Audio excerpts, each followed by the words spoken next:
Imagine putting on your glasses, but you are completely blind unless you look exactly through the dead center of the lens. Welcome back to episode 14 of Lens on Vision, the history of sight and style.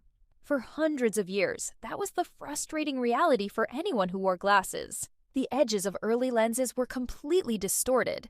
If you wanted to look at something out of the corner of your eye, you had to physically turn your entire head. But in 1912, the optical scientists at Zeiss completely changed how humans see the world. A team led by Moritz von Rohr and Alvar Gullstrand invented the puncto lens.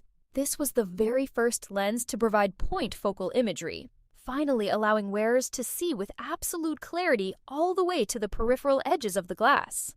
But the glass itself was still a massive problem.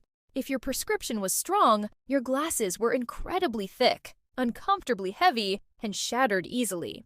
The late 20th century brought a silent revolution in materials. Heavy glass was replaced by highly impact-resistant polycarbonate and ultra-thin plastics like Optima's hyper-index lenses, introduced in 1987.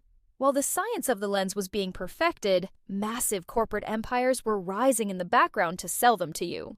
In the Venetian Alps of Italy, a company tracing its roots back to a small lens factory in 1878 officially became the Safilo Group in 1934. They pioneered technical marvels like the Elastohinge and quietly built a massive portfolio of luxury brands. By expertly navigating the global market, Safilo grew into an absolute titan of the eyewear industry, reporting nearly €1 billion in net sales in 2024. The optical industry was no longer just about independent craftsmen. It was about multi-billion-dollar global consolidation. Make sure to follow us for episode 15, where we explore how one single company aggressively bought up almost every major brand you know, from Ray-Ban to Oakley, and completely monopolized the global eyewear market.